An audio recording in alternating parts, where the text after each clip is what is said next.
আউযুবিল্লাহি মিনাশ শাইতানির রাজিম বিসমিল্লাহির রহমানির রহিম। আসসালামু আলাইকুম ওয়া রাহমাতুল্লাহি ওয়া বারাকাতুহু। সম্মানিত বন্ধুরা, সবাই কেমন আছেন? আলহামদুলিল্লাহ, আমি আল্লাহ তাআলার অশেষ রহমতে ভালো আছি। তো বন্ধুরা, আপনারা দেখছেন আশাশুনি থেকে সাতক্ষীরা রোডে যে মাছের ঘের, এত মাছের ঘের, আসলে আমার দেখা চোখে এত মাছের ঘের আমি আগে কখনো দেখি নাই।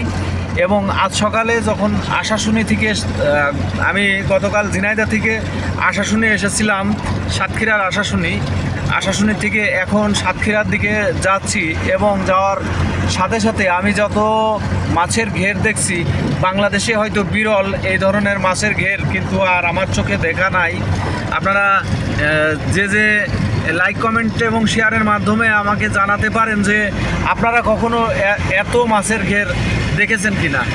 এবং আমার এক বড় ভাই এই ইচ্ছা ব্যক্ত করেছে যে যদি এখানে কেউ বিবাহ করে, মানে বিয়ে করে, তার মনে হয় মাছ খেতে খেতে পেঁয়াজ খেলে যেমন মুখটা গন্ধ হয়ে যায়, ঠিক তেমনি মনে হয় মাছ খেতে খেতে মুখটা গন্ধ হয়ে যাবে, মাছ একটা ভাব হবে।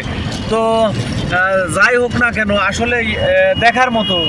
ওই পাশে বক দেখছি, এত বক এখানে আসলে, কিন্তু পাখি শিকারীরাও আসে না হয়তো।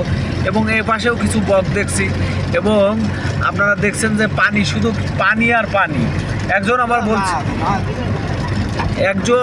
আবার বলছিল, অবশ্য আমাদের ঝিনাইদহ এলাকায় কিন্তু ওই সাতক্ষীরার মাছ দিয়েই আমরা বেশিরভাগ ভাত খাই, এমন একটি ব্যাপার। আর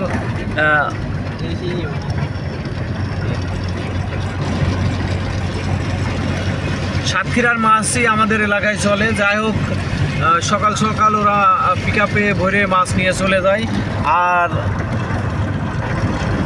আমি এই ধরনের একটি ট্যুরিস্ট এলাকা দেখেছিলাম কক্সবাজার যে টেকনাফ পর্যন্ত যে নতুন রাস্তাটি হয়েছে, সেই রাস্তায় কিন্তু এইভাবে এক পাশে সমুদ্র আর আরেক পাশ দিয়ে রাস্তা, মেরিন ড্রাইভ রাস্তাটা, ওইটা কিন্তু ভালো দেখা যাচ্ছে।